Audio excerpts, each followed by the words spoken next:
Well, hello. I'm so happy to see you every day. We're doing this thing together. It's called the Tao Manifesting Tarot. It is a tarot reading unlike any other. I've done tarot for over 20 years, and in that 20 years, I did it because I thought that it could predict stuff. It may for some people, but I will bet money that it doesn't do it often and doesn't do it consistently. Some may have some fortune with it, but for the most part, I found it to be rather empty, unless you lock into its real purpose, and that is the purpose of manifesting. It is potential. It's the science of potential, your potential as a manifester. Manifesting is a God-given gift. Have it right from birth. We don't really sort of fix our way into it till we're 4, 5, 6, till we get to the point where we realize we're separate from the world. We get to compare. We want things differently. That kind of stuff. But at the same time, the world is designed to beat us down. About a half a dozen investigations or studies over the past 30 years or so have shown clearly we get dumber as we get older. In other words, they checked out kindergartners. Almost 100% of them had a great creative ability. Creativity high, sky high. By the time those same kids graduated from college and got PhDs and stuff, it almost completely disappeared. It was down to less than 2% creativity. That's the way the system is arranged. They don't want you to think for yourself. John D. Rockefeller made it very clear around 1900, I want a nation of workers, not thinkers. So he designed or redesigned an educational system to do just that. Do just that. Also changed medicine, also changed big pharma, also changed energy, also did all kinds of nasty, rotten things that have definitely impacted our lives in a negative manner. But in the end, that's what he and others like him wanted, complete control. So you actually get dumber by being a part of the system. The difference, the kryptonite, is your ability to manifest, and that's what I work with. That's what I work with. Now, it's not the whole picture. Like I said, it's the energy or the science of potential. I also do astrology, numerology. I've done them for over 50 years, and in that time, I've discovered that numerology, astrology are the science of cycles. Actually, science of cycles within cycles within cycles within cycles, it gets crazy. And that's one of the tough things about doing an astrological reading or numerological reading, but most especially astrological. There are so many parts and pieces. Man, you got the wheel turning, you got the midheaven, you got the ascendant, you got the nadir, you got sextiles, squares, quincunxes, biquintiles. You got planets moving all over the place. They may be forward, they may be going retrograde. It's all over the place. And by the time you're done looking at somebody's chart, you forget that your job is to communicate them in a way that's useful. But no, you just kind of vomit the whole thing out and let them figure it out on their own. We don't do that here.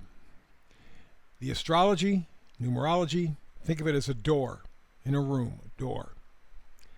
And the tarot is the lock, the key to that door.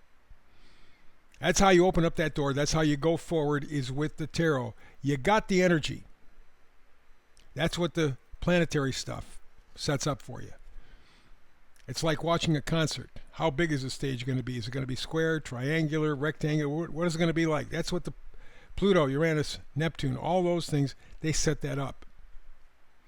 And then Jupiter and Saturn say, okay, are we going to have lights? Are we going to have equipment on the stage? What are we going to be doing? And then the small planets, the Mars, the Venuses, the Mercury, Moon, they kind of set the tone. When is the concert going to start? What kind of music they're going to play? That kind of stuff. But it's the Pluto, Neptune, Uranus stuff that really sets the stage. And what opens the door is your ability to manifest that kryptonite against the world. So let's begin. We got on your screen today's situation. Yeah, it's a big one. It says basically that you have to do the heavy duty stuff. Basically, it says it looks like a red carpet opening up in front of you, but is it really? And the feeling is it's the fates. Remember, I was talking about Pluto, Neptune, Uranus, kind of opening up the stage. Well, that's where we're at right now. One of the farther away planets is opening up the stage, and it looks friendly. It looks like there's a lot of possibility or potential, but is it really? I don't know. That's the difficult part. And again, that's why I go to the astrology for the power of cycles and tarot for the power of potential. You put those two together, you lock them together, and you begin to be able to take a look at your future, but not as though it's a mystery. You understand what the energy is. We'll talk more about that in just a little bit. But how are we going to do this? Well, first of all, we're going to begin with the 3 tarot cards. That's all I use. Tesla, not the one today, but Nikola Tesla, said if you understood the power of 3, you could understand the universe. And really the power of 3, we see evidence of all over. For Christians, it's the Trinity. But there are a bunch of examples how powerful, what the frequency is for the number 3. So I got three cards and a little message. What I use this karmic message is every time I add a card, I give you a quick little breakdown. Because my job is to communicate, not to confound the situation, not to confuse you. I don't have to baffle you with my bullshit. I have to communicate with you. I want to activate your manifesting ability. I want you to be inspired. So everything that I do is aimed at trying to be clear, concise, informative. Let's begin. First card, 6 of Wands. 6 of Wands, well, first of all, Wands are positivity, enthusiasm, excitement, energy, positivity, gratitude, good stuff. And the 6 of Wands talks about victory, or success is within reach. You see what the possibility is. You're not there yet, but you can envision what the success you're looking for must be like. It gives you a goal, right? So what you're doing is you're looking for some level of success in your life, something measurable, something tangible. Next card is the Page of Swords. Swords are our thoughts, our ideas, the way we communicate, the way we think. Usually that information is given to us from other people. We simply pick it up and claim it as our own, but that's really not entirely the case of the matter. So here we have the Page of Swords. Pages always change the storyline. It's like a mystery. You're headed in one direction. You think it's the butler who did it, and then you find out it's the old grandmother who did it. Yeah, a sudden switch. And that's what the Page of Swords is. It changes your thinking, your outlook towards stuff. It kind of revitalizes. Time for you to embrace the new. Be open to new information, new insight. It's very important, very valuable, especially if you're looking for a certain level of success. You don't have all the information. You are on the verge of getting it if you're open to it. And it's going to change your thinking and your vision and your whole life. Final card is the Ten of Wands. As I said, Ten of Wands are positivity, excitement, joy, enthusiasm. But Wands energy never does anything half-ass. Never does anything half. It's all or nothing.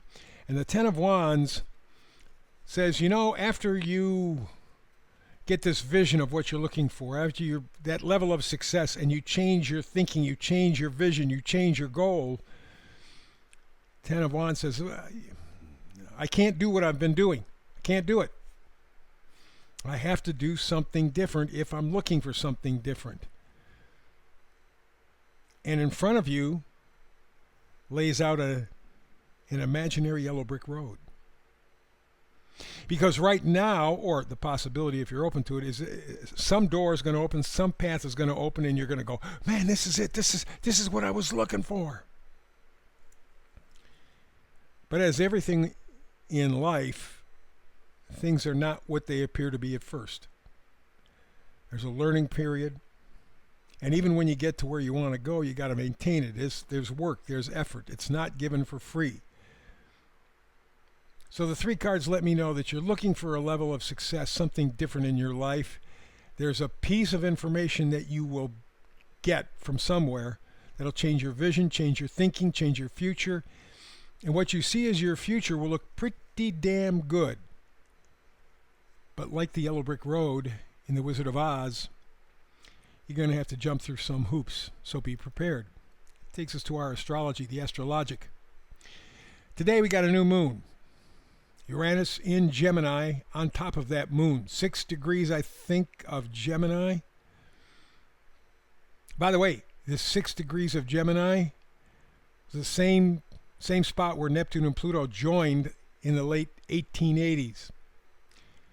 That was a time of burgeoning spirituality, growing corporatocracy. There was a battle between the spirit and the corporate. And frankly, as we look down the road 100 years, corporate won, material won.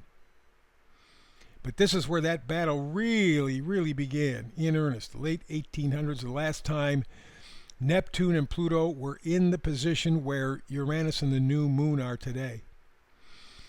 And that very degree, 6 degrees of Gemini, set the agenda for the entire 20th century. Spirit, money, God, mammon, God, mammon. We know which way we went.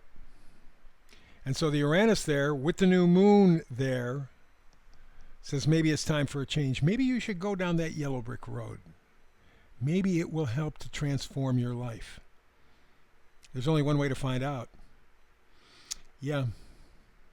Leave with Toto, Tin Man, Scarecrow, Cowardly Lion, and those ruby slippers. Take a walk. See what happens. You may be surprised. So that's it for today. Our time is up.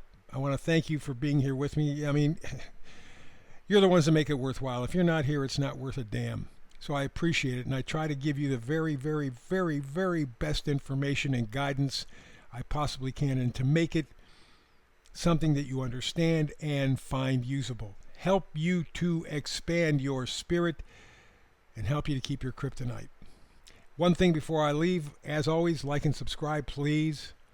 I mean, there's shit going on behind the scenes with the internet right now. Well, if you podcast or you have any kind of a website, you know they're messing with you. And they're very quiet about it, very sneaky about it. They're not being as noisy as they used to be.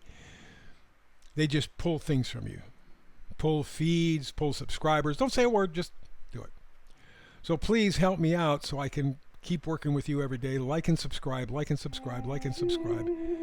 I can't tell you how much it means. So between now and the next time you and I do our Tao Manifesting Tarot together, blessings, peace and blessings.